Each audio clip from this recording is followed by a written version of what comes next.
Акрам. Салам. Бүгүн бизге көп келген суроолордун бирөөсү, мисалы айтини үйрөнүүнүн өзү жетиштүүбү же англис тилин билишим керекпи? Эгер билишим керек болсо, канчалык деңгээлде билсе жетиштүү болот деген сактуу суроолорду көп алабыз. Ошого бүгүн IT жана англис тили деген темада ушул кыскача видео тарталы деп чечтик. Биринчи суроом ошол англис тили менен айтинин бири-бирине кандай тиешеси бар? IT менен англис тилинин бири-бирине түздөн-түз тиешеси бар. Мисал келтирип айта турган болсок, бир өлкөгө барганда ал өлкөнүн расмий тили болот. Англис тилин дагы IT өлкөсүнүн расмий тили деп айтсак болот. Англис тили IT-деги документацияларда, байланышууда жана эң негизгиси код жазууда колдонулган тил. Андыктан бул экөөсүн бири-биринен бөлүп карай албайбыз. Ошондо англис тилин билбесе, бул сферада иштөө мүмкүн эмеспи? Иштөө мүмкүн албетте, бирок эл аралык деңгээлде өсүү мүмкүн эмес болуп калат. Мисалы, мен Эстонияда дагы мамлекеттик ишканалардын эстон тилин гана билген айтишниктердин издеп атканын көрүп калам кээде. Андан сырткары Турцияда да 5 жыл иштеген учурда эч кайсы позицияларда мисалы англис тилин да билиш шарт дегенин мен өзүм көрбөгөм. Орточо компанияларда иштеген элем. Ошондуктан эгер англис тилин билбесеңиз, өзүңүз билген тилдин сүйлөшүлгөн өлкөсүндө гана иштей аласыз, чектелип калат. Эгер карьерада өсүп, өзүңүздү өнүктүрүп, башка өлкөлөрдү көрүп, башка чоң компанияларда иштегиңиз келсе, англис тили сөзсүз керек. Мисалы, тестировщик болуп иштеш үчүн англис тилин канчалык деңгээлде билиш керек? Биздин Instagram баракчага ушул сыяктуу суроо келген экен. B1 деңгээлинде англис тилин билем, Европада иш издесем болобу деген сыяктуу. B1 даражасы бул күнүмдүк жашоодо байланышууга жетет албетте. Бирок мисалы тестировщиктерди ала турган болсок, алар күнүмдүк жумушунда документация окушат, документация жазат, андан кийин проектти бирөөгө түшүндүрүп берет. Ушундай нерселер болгон үчүн B1 жетпей калышы мүмкүн, B2 даражасы жетиштүү деп ойлойм. Программист, тестировщик, DevOps инженер, дата аналитиктер ошо жок дегенде B2 даражасында билиш керек оюмча. Андан кийин B1 деңгээлинде билген киши, мисалы IT-деги керектүү терминологияларды үйрөнүп алса дагы, балким ишине жетиштүү болот. Эми ишке алуу процесси англис тилин канчалык даражада жакшы билгениңе гана карабайт да. Ошон үчүн интервью учурунда англис тилинде ишиңди канчалык даражада жакшы билишиңди, үйрөнүүгө канчалык аракеттенгениңди жана мотивацияңды да түшүндүрө алышың керек. Түшүнүктүү. B1 даражасында англис тилин билген киши ишке алынып атканда, балким жогоруда сен айтып кеткен өзүн презентациялоо жагын мыкты аткарса, демек интервьюдөн өтүп кетсе болот экен да. Албетте, балким даражаңыз B1 болушу мүмкүн, бирок сиз HR менен же менеджер менен болгон интервьюларга мыкты даярданган болсоңуз өтүп кетишиңиз мүмкүн. Мыкты дегенде бул мисалы интервьюда кайсы суроолор чыгышы мүмкүн, аларга кантип жооп беришим керек, интервьюда өзүмдү кантип алып жүрүшүм керек. Андан сырткары интервьюларда кээде жумуштан сырткары soft skill суроолор да болот. Soft skill дегени бул мисалы менеджер менен түшүнүшө албай калсаң эмне кыласың деген сыяктуу суроолор. Мисалы ошол суроолорго алдын ала даярданып, кантип жооп беришиңизди баарын даярданып кирсеңиз, интервьюдан өтүшүңүз мүмкүн. Эгер ушинтип ишке кирсеңиз, анда англис тилин дагы ишке киргенден кийин иш менен чогуу алып кетсеңиз болот. Эми бул жерде темадан бир аз алыстап кетет экенбиз, бирок ишке алуу жөнүндө да айтып калдың да. Ишке алуу процесси тууралуу да кененирээк башка видеодо кеп кылабыз, бирок кыскача айта кетсең, азыр интервьюларга алдын ала кантип даярданса болот? Алдын ала интервьюларга даярданыш үчүн IT-де иштеген тааныштарыңызды сурашыңыз мүмкүн. Же болбосо Glassdoor сыяктуу сайттар бар. Ал сайттарда ушул Европада, Америкадагы компанияларга ишке кирген кишилер кандай суроолор суралды, кантип жооп бердим деген сыяктуу темалар менен жазышып бөлүшүшөт. Ошол жерлерди карап көрсөңүз болот. Андан сырткары, мисалы YouTube'да да көптөгөн видеолор бар.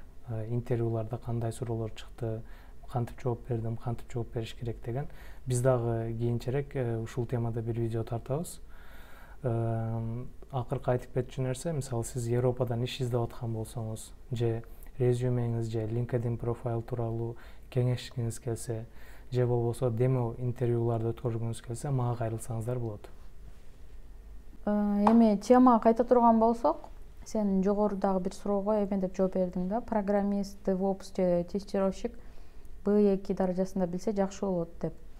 Бирок андан тышкары, мисалы IT'де проект менеджмент, IT рекрутер же болбосо биз бир видеобузда кеп кылган Scrum Master деген кесиптер жөнүндө айтпадың. Алардын англис тилинин даражасы канчалык деңгээлде болуш керек?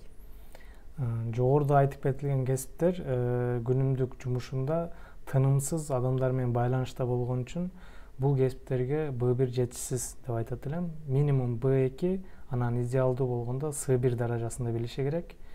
Анткени командада ар түрдүү кишилер иштейт. Ар жерден, ар кайсы өлкөдөн келген кишилер, алардын ар биринин англис тилинде кандайдыр бир акценттери болот.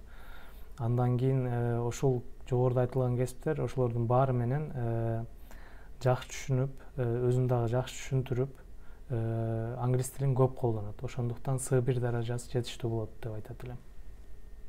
Ушул тил темасы ачылган үчүн мен өзүм Python курсумда кыстара кетейин. Мисалы мен 2 айдан бери Python курсуна барып атам. Коддун өзү англис тилинде болгон үчүн англис тили билген киши мындай дароо эле түшүнөт экен да. Мисалы split деген метод бар, reverse деген метод бар. Анан мен англис тилин билген үчүн ал сөздү укканда эле мындай өзү которо баштайм да оюмда. Split деген бул бөлүү, демек бул бөлөт. Мисалы reverse деген тескерисине айландырат дегенчи. Ошондо мындай тил билсең код жазганды үйрөнүүдө бир аз оңоюраак болот экен деген. Анан суроом, баардык эле программалоо тилдеринде англис тили колдонулганбы? Ооба, дүйнөлүк деңгээлде колдонулган баардык программалоо тилдеринде англис тилинде. Бирок биз билебиз, кээде кээ бир мамлекеттер билим берүү жаатында колдонуу үчүн өздөрүнүн тилинде программалоо тилдерин жазып чыгышат. Буларга мисал келтире турган болсок, Германияда Teuton деген Python тилинин немец версиясы бар экен, чыгарышкан экен.